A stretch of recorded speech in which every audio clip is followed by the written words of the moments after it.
మరి మాజీ ముఖ్యమంత్రిగా జగన్మోహన్ రెడ్డి గారు రాజకీయంగా కాదు శాశ్వతంగా ఈ భూతాన్ని భూస్థాపితం చేద్దాం.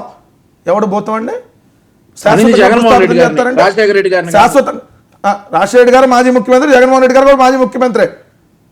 శాశ్వతంగా భూస్థాపితం చేస్తామని చెప్పి ఒక ముఖ్యమంత్రి ఎలా మాట్లాడతారు? జగన్మోహన్ రెడ్డి మాజీ ముఖ్యమంత్రి లాగా బిహేవ్ చేయలా, ఒక ముఖ్యమంత్రి లాగా బిహేవ్ చేయలేదు, వ్యవస్థలను నాశనం చేశారు. అవునా? కూడా అనిపించిందా? ఎప్పటి నుంచి అలాగే అనిపిస్తుంది ఎవరికైనా?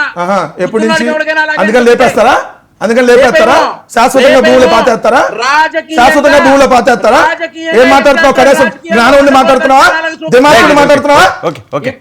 ముఖ్యమంత్రి ఇప్పుడు చంద్రబాబు నాయుడు ముఖ్యమంత్రిగా బిహేవ్ చేశాడా? ఏ రోజు చంద్రబాబు నాయుడు మనిషిలాగా ప్రవర్తించాడా? నాటి ముఖ్యమంత్రి మనిషిలాగా ప్రవర్తిస్తున్నాడా? ఓ మాజీ ముఖ్యమంత్రి భూస్థాపితం చేస్తారా? అంత కొవ్వెక్కు కొట్టుకున్నారా? అధికారులు రాగానే ఏ శాశ్వతంగా భూస్థాపితం చేస్తారా? ఏ చేయండి చూద్దాం. ఏ తమాషాలుగా ఉందా? మీరేం మాట్లాడో సూక్తులు, మీరు తాట తెస్తాడో సూక్తులు, మీరు చెప్పులు తెచ్చుకుంటే అది పెద్ద ఉంది. అవతలాడెవడో ఏమయ్యాడో ప్లకార్డ్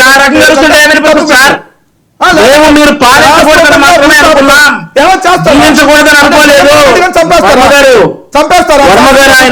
చెప్తాం ఆయన ఆత్మను చెప్తాం.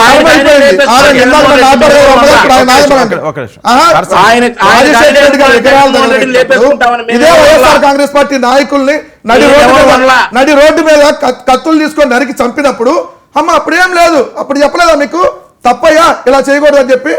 మీ నాయకులే నిస్సిగ్గుగా బరి తగ్గి మాట్లాడతారు. చంద్రబాబు నాయుడు మనిషిలాగా ముఖ్యమంత్రి అవతల మనిషిని